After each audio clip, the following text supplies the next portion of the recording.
Ça me fait plaisir d'être de passage dans le Bas-Saint-Laurent pour annoncer un soutien financier à une organisation qui mise sur ce qu'il faut miser, le développement des compétences de son personnel.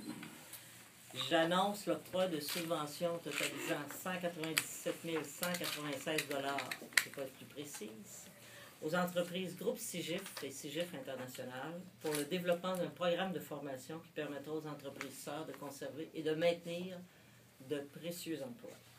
Ces subventions s'inscrivent dans le cadre d'un programme qui s'appelle ARE, Accompagnement des entreprises pour la relance de l'emploi.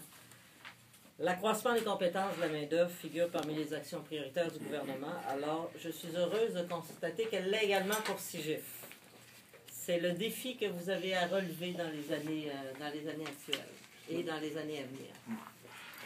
L'investissement du gouvernement du Québec permettra de développer l'utilisation de technologies web afin de permettre à l'entreprise de maintenir une offre de services concurrentielle. Mais ça, M. Landry, je vais vous laisser le plaisir de dire aux gens comment vous allez travailler, à quoi va servir très précisément l'argent pour la formation et l'importance du développement de ces technologies web.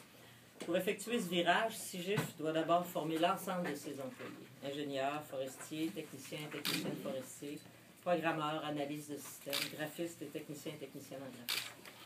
Une fois qu'ils ont reçu la formation nécessaire, les employés de CIGIF pourront répondre plus efficacement aux besoins de leur clientèle.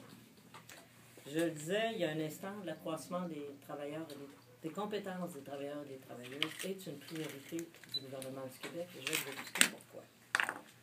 La société québécoise va connaître au cours des prochaines années des changements qui influenceront grandement son avenir économique. L'âge de la population, le nombre de personnes en âge de travailler va changer considérablement dans les années qui s'en viennent. 2014 c'est ce que j'appelle l'année charnière. À partir de 2014, globalement, dans l'ensemble des emplois du Québec, il y aura moins de gens qui vont entrer sur le marché du travail que de gens qui vont en sortir. C'est un changement démographique important qui, particulièrement dans le Bas-Saint-Laurent, va se sentir. Même si ici, dans le Bas-Saint-Laurent, le flux migratoire est positif, ça va su rétablir la situation, il y a quand même une accélération du vieillissement de la population qui est importante.